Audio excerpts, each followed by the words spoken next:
Зохиолч Дашзэвгийн Мөнхбаатар. Гмийн тайлга. Өгүүлэг. Аагтай сүлтэй намрын шар талд хоёр гэрийн бараа ойртон харагдаад хотгор газрын хонд дамнуулан далд орлоо. Мортон ирчүүд дөрөөн дээрээ босч дэрийтэл хатируулан явсаар жалгаас гарч гүвэний оройд гарах үед айлын ноход хэд хэдээрээ шуугилдан айсуу ирэв. Боорлох чимээнээр жижигэрийн үүд сөхөгдөн нэгэн бүсгүй хүн гарч ирээд нохоо хорилоо. Хормоогоороо салбарч ноолорсон бор дайланбан тэрлэг нь бий барьж мөр цээжээрээ наран донгоод алаг гэмээр өнгөтэй болжээ. 20 орчим насны бүсгүйн урт хар гизэг нуруугаа даган суналцахтаа нүцгэн бор шилбийн ороолгон алдан харагдана. Бүсгүй хүний цовоо дуунаас эмээсэн хэдэн ноход сүүлээ шарвалзуулан дэрс сандуул бараадан хотноос холдлоо. Уян дээр ирсэн ирчүүд бууж цулбуураа даялан шонгийн оройн уртай салаанаас мордон уйцгаав. Нас гүйдсэн цавдар морь усан хулган болтлоо хөлөрчээ. Унсан эзэн болох салбан дээлт ир айх уух болон сандарч хойш урагшаа дайвлан хормой хотоон сэгсрэн хэсэг зогсов. Бүсгүй рүү зэрвсгэн харснаа. Нудраган сампил норов гуанх айлгэр нь үлээ гэвэ.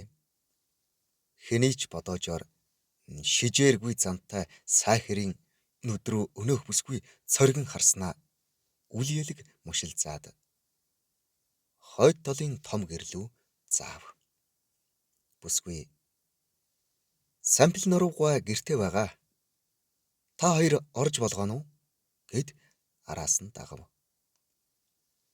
Өсөглүүн чирэг биетэй залуу эрийн унж яваа хүрэн үрээ торгон гүйдлэр бие халааж явдлан жигдэрсэн бололтой огтх хөлсөөгүй байлаа. Өндөр залуу төрүүлэн алхасаар гэрт оров. Ард даган яваа мөнөөх гайхал мөн л хормоогоо сэгсрэн хөлөө дэвсэлснээ үүдээр тонголзон орж явчихлаа. Хөлөрхүү айлын шинж бүрдсэн том цагаан гэрийн хойморт сампил норов халхайн суугаад залуу ирчүүдийг тоомжиргүй харав. Дөжөр хойрго зангаар дутуу турхан мэдлэгч айдснаа тамхиа нэрэн дуугүй суулаа. Зочдыг даган орж ирсэн бүсгүй иргэнэг дээрээс домботоо цайд хүлэн ширээн дээр тавиад тулганы хажууд давхарлсан мөнгөн аяг руу тонгойв. Байдал дүрмийг үзүүлэн таагүй суусан эзэгтэй. Залуучуудад айраг барь гэснээ хөлийн авдран дээрээс хоёр ширхэг хул авч бүсгүй рүү сарвайлаа. Бүсгүй зүүн хатвчанд өлгсөн зүлхгэр хөхүүрийг хэд хэд бүлснээ тос хөвсөн өтгөн айраг дүүргэн хийгээд өргөн барив. Хоёр залуу хултай айргийг гүд гүд залгилах зуур хөхүүрээс юулэн модон торхонд бялхуулан хийгээд өмнө тавилаа. Ааш маяг ихтэй эзэгтэн харцнаас үг ойлгосон өнөөх бүсгүй удалгүй гарч одов. Хоймор талд суугаад залуу ирээ торхтой айргнаас нэмж уугаад намуухан дуугаар хүүрнэн ярив. Бид Шиветийн хүрэн толгойгоос зүглэн 2 өдөр явлаа. Энэ манай хот айлын залуу. Надад хань болж яваа юм. Нэр алдар Ширнэн. Харин би хөлийн өртөөч манал жав хэмээх айлын отхон хархуу ган хөлөг гэдэг хүн байна гэхэд сампил норов үүлгэр зовхоо өргөн сүрхий гэгшнэг том харснаа. Гаансаа түрүүлэн урагшаа суув. Мөн. Манал жав бид хоёр баг залуугаас бие таньнаа. Цэргийн хуаранд хамтдаа хэл манж явлаа. Аавч нь дайны өмнөхөн хэлийн зэрэгт жолооч байсан хүн. Тэгээ чамд ган хөлөг нэр хайрлсан юм байна. Улаач өртөөч байхад нь танай нутгаар би хэд очсон юмдаг. За тэгээд аав ээжийн чинь бие сайн уу? Сайн. Манай нутгаар энэ жил их сайхан намар болж байгаа. Чухам. Дөрөө шүргсэн намрын өнгө хаасайгүй өргөн дэлгэр байгаа шүү. За тэгээд хаа хүрэх гэж өдөр шөн дамнуулан энхүү зорж яваа билээ. Танай хүүтэй уулзах гэж наашаа зорилоо. Гиндран бид хоёр уржин жил гайлын хороонд ажиллаж байхдаа ойр дотн нөхөрлсөн юм. Хавар гинт нутаг руугаа буцахаар болж надтай адууны 8 хийгээд одсон билээ. Заавал сөхөөгүй яваа бизээ. Өөрийн биеэр ирж уулзсан учир байдлаа хэлье үү гэж бодоод зорин ирж байгаамаа гэснээ арагшаа налан суув. Залуу эрийн яриаг чагнаж суусан сампил норов газарт орхисон малгай шиг тэр дороо шалчийн буугаад дотгошоогоо өмөрснөө уртаар шүүрс алдав.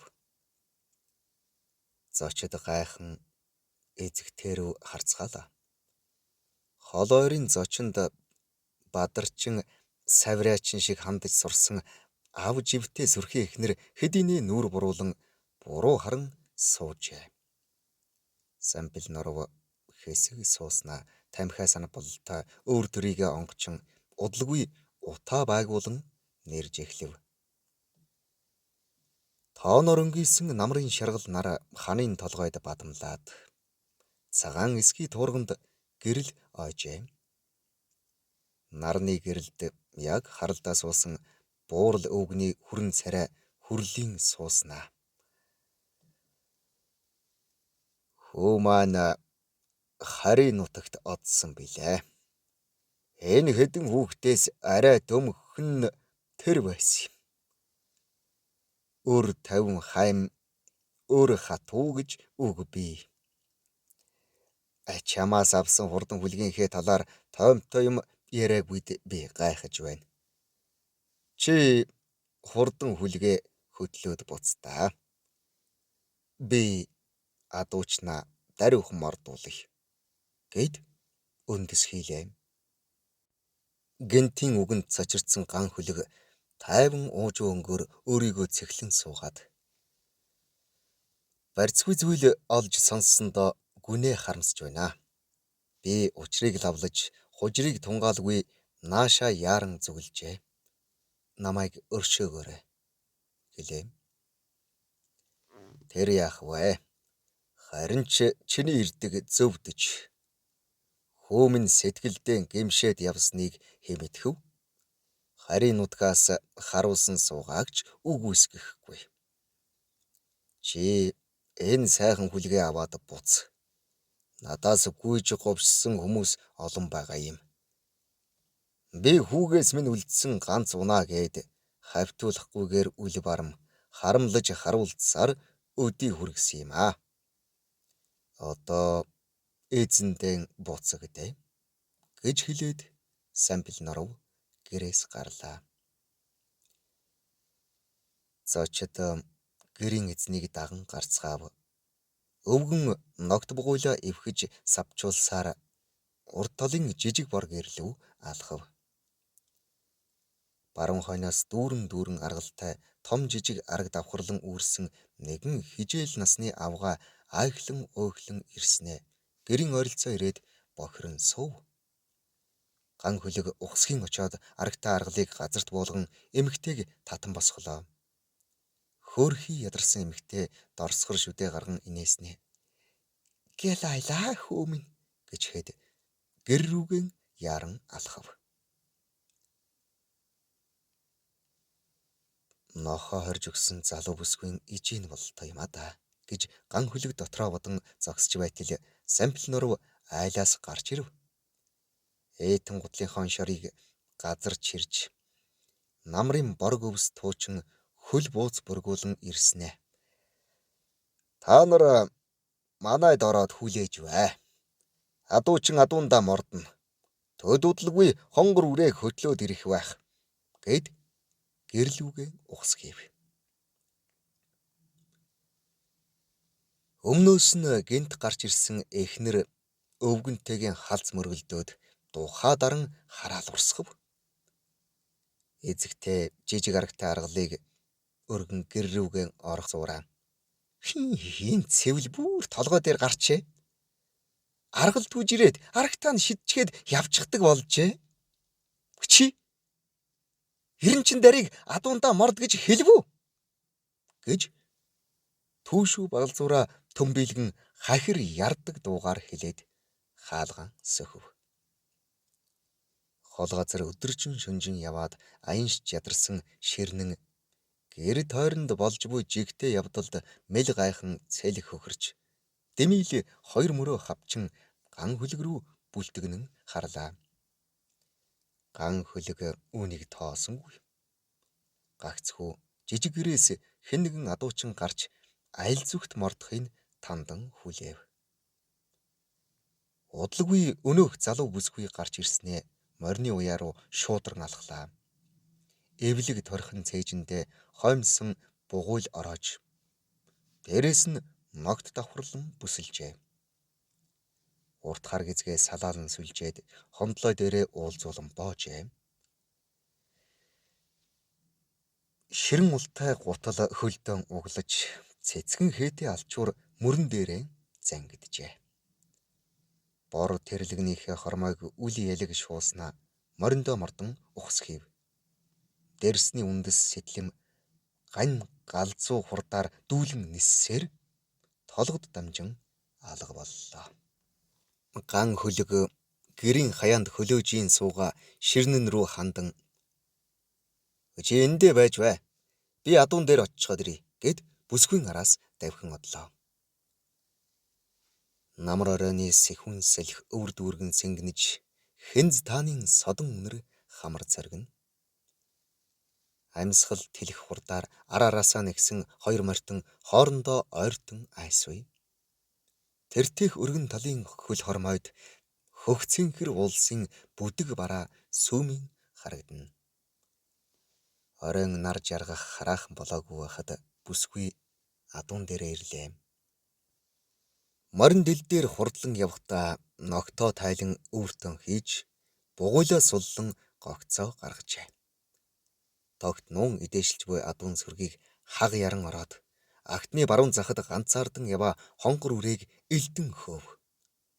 Уургач морь эзэндээ тунж эвлэгхэн налж өгөх үед хүүхэн адуучин бугуйлаа нисгэж хүлгийн молор толгойд буулгаваа. Яах хин зургүй гэдрэг цахлан татах үед уургач морь урд туураагаараа хөрс шигтгэн нам зогслоо. Ган хөлөг зураг шиг багтам зүйлийг бишрэн харснаа.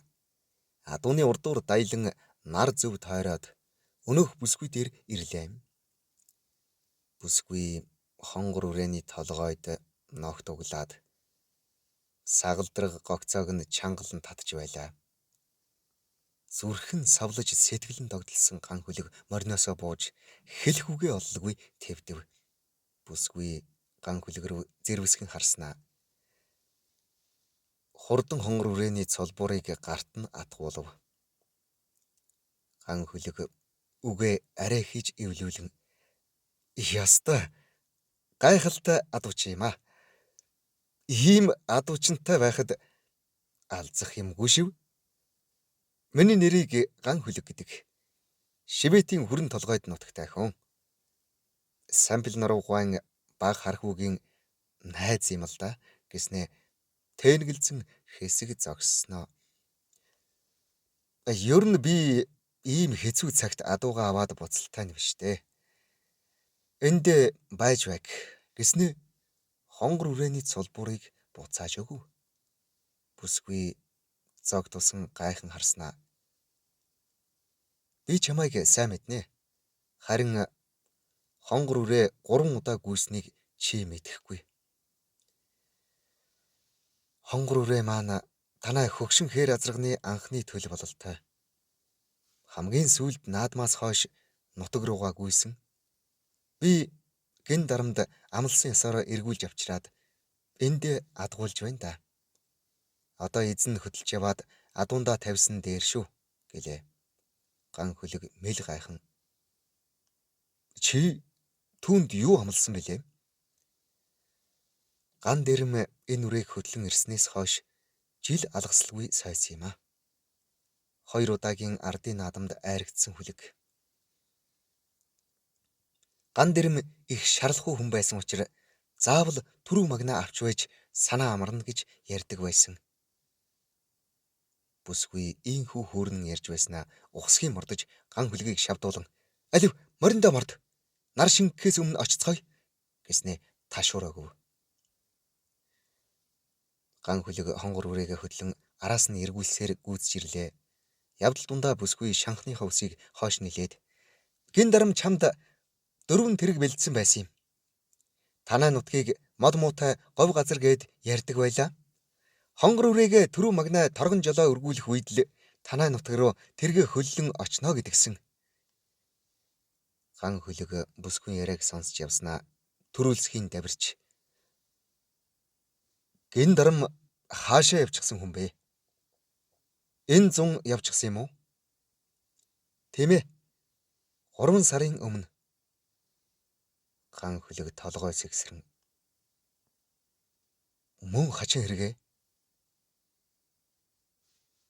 Өөнөх хол явах шалтгаан байж дээ. Одоогоос 2 жилийн өмнө энэ адууг надаас гуйж авсан юм. Намар нь 4 тэрэг авчирч өгнө гэж амлацгаад таг болчихсон хүн шүү дээ. Манай нутагт үхэр тэрэг нүдний гэм. Айл хунараас тэрэг чарга зээлэн нүүдэл суудлал хийх их хэцүү л дээ. Арга буюу наашаа ирлээ. Харин одоо бол энэ хүлгээ үлдээгээд буцнаа" гэхэд бүсгүй "Сампил нуруугаа чамд чухам юу гэж байна уу?" "Юу гэх вүлээ? Энэ дармыг аавдаа юу ч хэлээгүй гэсэн шүү. Морио аваад явал гэсэн." "Аа?" Сайх бүсгүй хэлэх гэснээ залгин чив чимээгүй боллоо. Морины уян дээр буусан адуучнаа сампил нуруугаа сэм даллан жижигэрийн араар оров. Гинтэд тулгамдсан ган хүлэг яах учраа ололгүй гайхан зогсож байтал ширнэн айлаас гарч өөдөөс айсуу чиглэн ирэв. Тэрээр хурдан хонгор үрийг харснаа багтал дуу болон "Ардын наадамд 3-т орсон хонгор үрээ яг мөн байна. 50 зайд тамир сайтай хүлэгдээ. Алив шалвал буцацгаая" гэснээ нударгаас ихсрэн ханьцууга шамлангаа сэмээрхэн дуугаар "Хүүт даасан муухай айлаас холдох минь" гэв. Ган хүлэг бас л тоосонгүй. Аргал түүжирсэн хижээл насны авгаа гэрээс гарч ирснээ харчуулыг дуудан "Хөөхтүүд минь манайд орж цай ууцгаа. Их чинь хоол бэлдсэн" гэснээ охиноо дуудан гэр тойров. Ган хүлэг ширнэнг дагуулан уригдсан айлдаа орж хоймор тухлан суулаа. Удалгүй эренчин дар орж ирснээ халуун цай аяглан барьж зуурч тавьсан гурилаа элдэж эхлэв. Эх охин хоёр даржин даамай амьдралтай хэдий ч цэвэр цэмцгэр суудаг нь тов тодхон.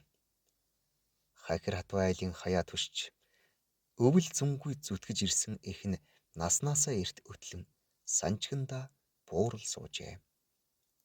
Эренчин дараа ган хүлэг рүү үе үе зэрвс хараад нэгийг бодож олныг тунгааж байгаа бололтой дууга хураан суусаар л байв. Үдшийн бүрэтээ уралдан борцтой хоол идчихэд биеийн тэрсэн хоёр залуу эндээ хоноод үүрээр шахан буцахаар боллоо. Эренчин дарын ээж "Хүүхдүүд минь шөнө орой замд гарах хэцүү. Өглөө эрт хөдөлбөл дээр шүү" гэснээ үнээгээ хураахаар гарч одлоо. Ган хүлэг ширнэн хоёр эренчин дарыг даган хонь хурааж хураг гүүргийлж өгөөд эмээлээ авч морио аргамжаад том гэрлүү алхлаа. Хаалгаар орж ирсэн залуучууд руу гэрийн эзэгтээ янзгүйхэн харснаа. "Сүйтэй будаа идчихэд цэвлийнд орж унт. Манайх гадны хүн хонох" гэхэд өвгөн эхнэрийнхээ үгийг таслан "Хүндэт ганц найзынхаа хүүг айлд хонуулахгүй. Баруун талаар унтцгаа. Өглөө эрт хөдлөөрэй" гэснээ эхнэртэй хандан. "Чи хүүхдүүдэд Замын үүз бэлдээд хон гэж тушаав. Тэд зул бөхөхөөс өмнөхөн нутаг холын сонин сайхныг ярьцгаан хэсэг хэвтээд унтцгаалаа. Шөн дүлээр салхи шуурга ихсэж өрх дээвэр дэрвэлзэн үүд хаалга нээгдэв. Сампил нуруу бөгшүүлэн ханиаснаа аманда ямар нэг юм хэлээд дээлээ нөмрөн бослоо. Ган хөлөг учир битүүлэг айлд хонохдоо ганц ч хорон дуг хийсэнгүй. Энэ тэндээс ямар нэг юм татж чангаагаад байх шиг, хоймрын авдар дотор түчх нээжвэх шиг, гэр тойрон хөлийн чимээ гарч байх шиг нэг л сонин байв. Унтаж амрах санаатай зөөрмөглсөн боловч хар даран зүүдлээд тэр дороо сэрчгэнэ. Ширнэн дээлээ толгой дээр нөмрөөд нуруугаараа наалдан хэвтэх нь ямар нэгэн зүйлийг яг адилхан мэдэрсэн бололтой. Гэрийн хаалга нээгдэн хуугаа салхи сэнгэнэх үед давхин цочоод өнгийн сууснаа эргэж хэвтэв. Ган хөлөг чимээ чагнан хэвтэж байтал сампил нуруу гэрийн хаяанд хэн нэгнийг зандрах шиг аргадах чиг болов. Ган хөлөг зүрхээ даран дахин сайтар сонсов. Яхарахгүй хэн нэгнийг зандчаад тэр даруйхан орж ирснээ хаалгаа төгжин орондоо оров. Нэлээн удасны дараа өрхний завсраар нэгэн бүүдгэр жижиг амтан орж ирээд хоймрын авдран дээр буулаа.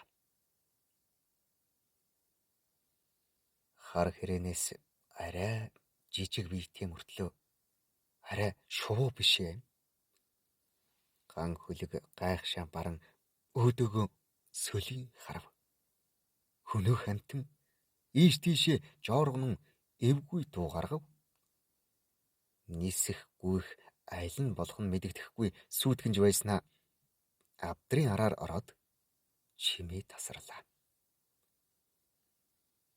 Ган хөлгийн толгойтой ус оройдон босч айж балмагдвч биеэн барин хэвцээр үүр цайлгав. Эхнэр янцаглан босч баадантай юм түлхэн өгөөд орондоо иргэн орлоо. Үдшийн гилан тодхон гялалзаж үүр тэмдгэрч байв. Эренчин дээр хэдийний босоод галаа түлжээ. Залуучууд арамжаатай моройд өхүүлэн эмээлж байтал тэрээр дэрэгд ирээд манайд орж цай уучхад хөдлөөрэй. Би хоол хийсэн байгаа гэлээ. Ган хөлгийг толгойд охимогц ширнэн араас нь даган оров. Цэвэл эзэгтэй хэдийний босчихсан толгоныхаа хажууд сууж байв. Тухгүй онсон залуусын яоцгүй царайр харснаа шүүрс алдав. Эренчин дээр хоол аяглан сууж байснаа хонгор үрээгээ хөтлөөд яваарай. Адуундаа ижилсэхгүй их хэцүү байгаа шүү гэв. Ган хөлөг цайгаа ууж дуусгаад хоол идэв. Тэрээр би орхиод явнаа. Хэрв нутаггүй бил ирж хэлнэ. Чи араас нь очих хэрэггүй. За тэгвэл өөрөө л мэдтээ.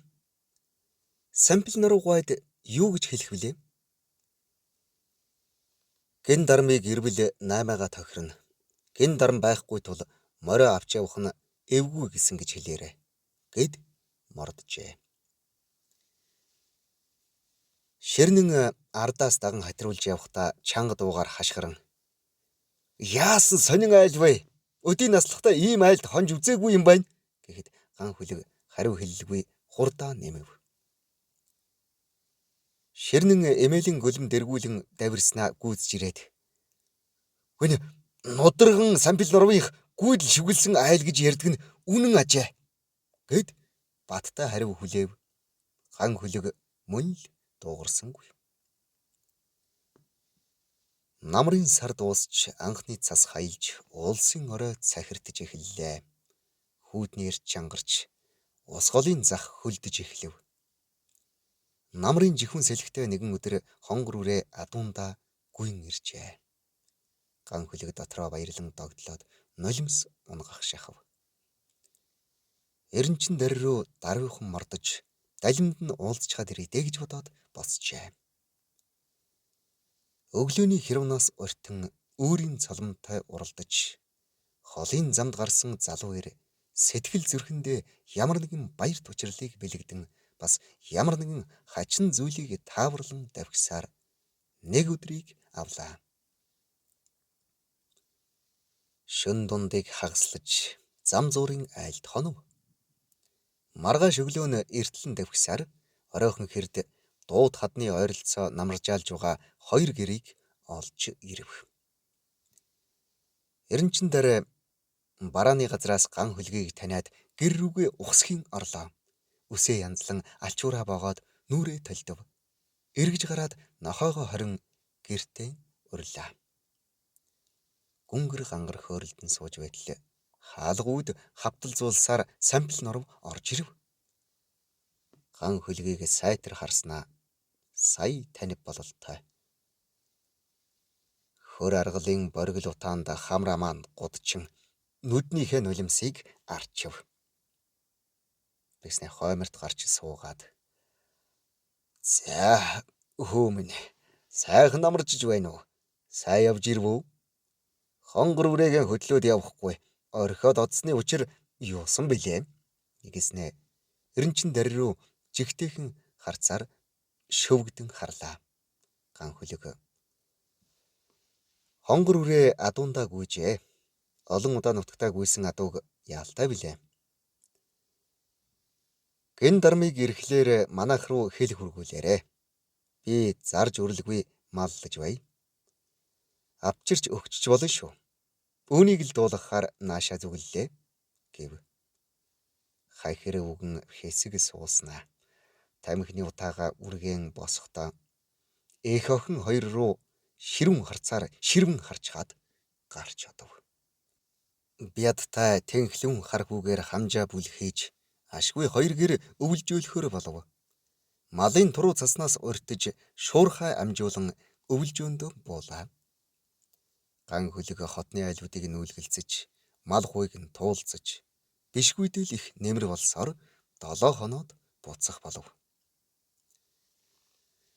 Өвлжөөндөө буусан анхны шөнөө сампил норвын сэтгэл нь амарч ёх гэжээ.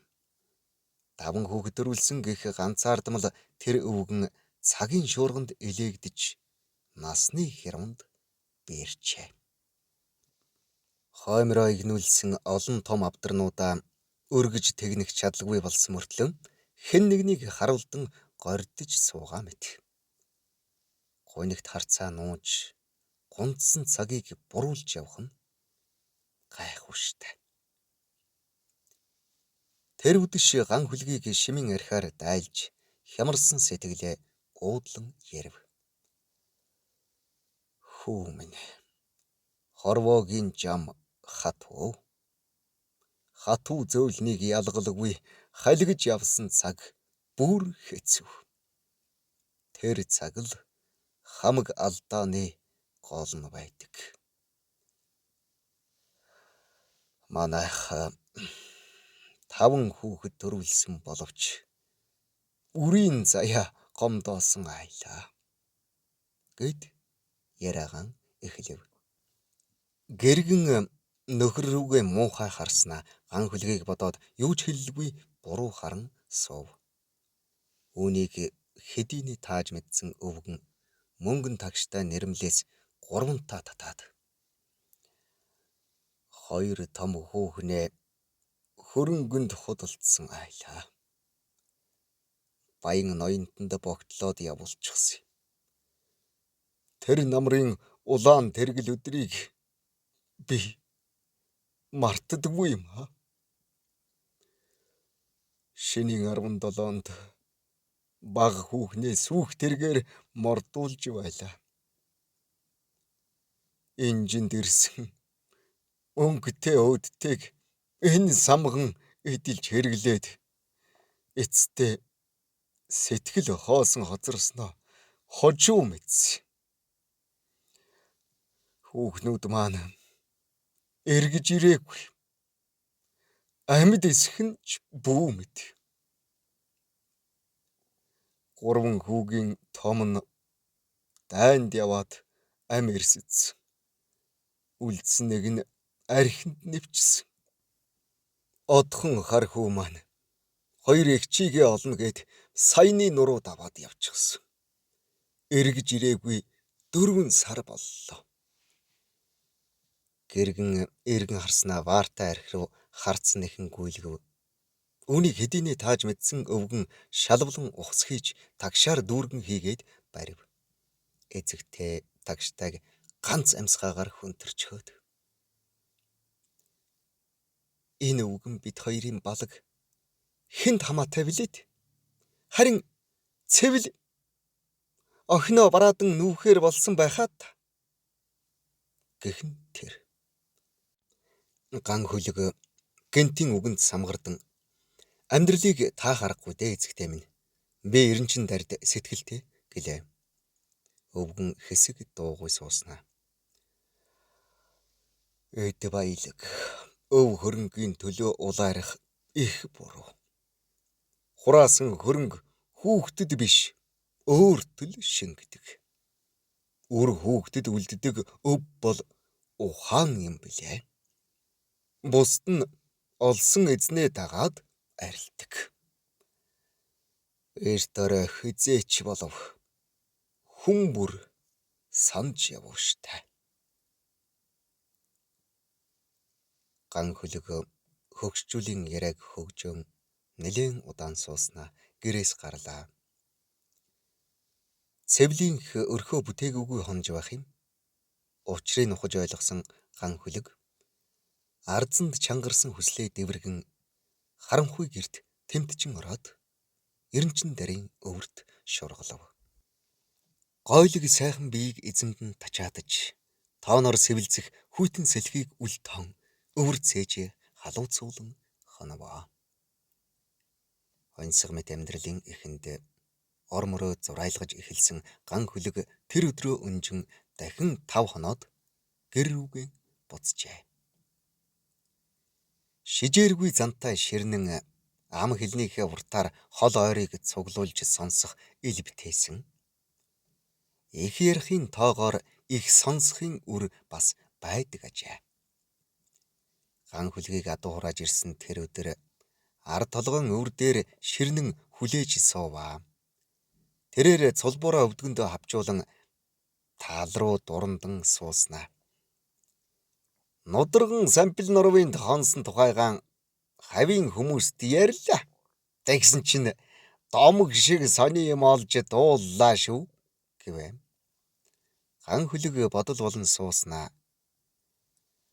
Худал үний юм их дуулдан зэ. Энэ талаар ярих хэрэг байсан юм уу? Байлгүй яах вэ? Ямар айл гэхээр хонж болдгоо байх вүлээ. Тэр шөнө авдрны араас нэг хачи юм гарч ирээд түүвэж эхэлснийг чи анзаарсан уу? Анзаарсан. За, тэгвэл сонсч бай. Нудраган сампил норов ядуу даржин байх үедээ үзэгсэнтэй хоёр охиноо хошуу ноёнд богтолж өгөөд оронд нь эд баялаг мал хөрөнгө авсан юм гинлээ. Тэр цагаас хойш шунлын дэвн дэвэрч хөлтэй 8 болжээ. Өнчин ишиг өнгийн хоргоо юу байдгаан солилцсон дамлсаар авдар дүүрэн алт эрдэнэс хот дүүрэн хонь малтай болсон аж. Том хар хүн дайнд мордох тэр хавар нэгэн бадарчин тэдний дэрж гинэ. Бадарчин их хачин хүн байсан гэдэг. Хавчиг үүргэвч үүрээд модон тайг тулчхаад хэрэн хэсж явахдаа ганцаараа биш. Нэг амьтантай ярьж хөөрч түүнийг дагуулan явдаг байж л дээ. За тэгээд өнөө хачин амьтан нь хэзээ хаанаас ирж бадарчинтай ханилсан бүү мэт. Цаг хугацааны ирэхээр айж бэрхэн болоод бүр сүулдэ дагуулan нөхөрлөж явдаг болж л дээ. Тэр шөнө бадарчин хээр төөрч даарад. Тэгээд Сампил Норвинд арай хийж ирсэн гэдэг юм. Шинэ баян шинжгүй гэдэг үг бийдэ. Янзгүй ааштай эхнэр нь аяга цай өгчгөөд хөөсөн бололтой. Сампил Норвгооч дургуйлгсэн мэдээж. Ингээд хөөрхий бадарчин үүргэвчэн ухаад нэгэн алтан шармал бурхан мөнгөн эмбүү олсныгоо гаргаж ирвэ. Надад үстэй дээл өгөөч. Би үүгээрэн арилжий. Би танайд хонохгүй. Хээр очиж унтлаа гэжээ. Эд зүйлсийг харсан эхнэр нөхөр хоёр уул галдан ухс хийхдээ хуучин хөдсөн дээл нөмргөн хөөх шахан үджээ. Алтан бурхныг дагаад өнөөх амтэн хоцорсон байх. Тэр цагаас хойш үр хүүхдийнхээ сайн сайхныг үзэх нь байтугай сэтгэл амраагүй гэдэг. Тата цаг хугацааны ирэхээр айж бэрхэн болоод өнөөх амтантайгаа бүлсэж суудаг гэсэн шүү. Хамаг хүүхдүүд нь тараад алгуулсан айл байсан дөө. Сонин байгаа биз? Ган хөлөг хэсэг чагнаж сууснаа. Шунал ихтвэл шулан болохын үлгэр юм биш үү? Гэд мар хөхрөв. Ширнэн би чамд үлгэр яриаггүй байна. Үнэн бод зүйлийг ярьлаа. Ер нь баян айлд хонох байтугай орж гарахад хүртэл нүгэл хилэнц дагаад байх шиг санагддаг да. Учир битвэлэг зүйлээр үнэн худлыг тэмтэрсээр нэгэнтээ 5 жил өнгөрчээ. Ган хөлөг тэр хавраа эренчин дартайгаан ханилахаар шийдэж эхтэн нүүлгэж авчраад нутагтаа ирвэлжээ. Тэр цагаас хойш цэвэл зарцлагдахын зовлон үзээгүй билээ. Гэн дарам жилийн дараа гэртээ ирээд аав ээж хоёрыгоо ганихрлын зовлонгоос хилтэлсэн гэдэг. Өвгөн бадарчны хээрээс олсон алтан шармал бурхан мөнгөн эмбүү авдар савн тураасан эд агуурс хуучны элдв юмс бүгдийг хаа хол аваачин хайжээ. Аав ээжигээ дагуулan нутгаасаа нүүсэн билээ. Өргөх үрн болж өмөлцөх сэтгэл нь байж өн олон жил дэрэгдэн асарчээ. Бүр хожмын нэг өдөр ган хөлөг хадам ихтэй хүүхдүүдээ үлдээгээд эренчин дарыгаа дагуулan Сампил Норвинд зочлон очжээ. Олон жил зарцлагдаж борголоо зогоож явсныхаа ачлалыг сайнаар сансан хэрэг. Золгож үлдсэн тэр шөнөө тэднийд хоноод буцав. Энгийн тайван амьдрал айлыг 5 тухтай болгожээ. Юм гэдэг их сонин шүү. Гэмшил тайлагдахыг гэмийн тайлах гинэ. Зохиолыг бичсэн Даш Зэвгийн Мөнхбаатар, уншсан Эрхэнбаярын Батторж. 2026 оны 4-р сарын 7.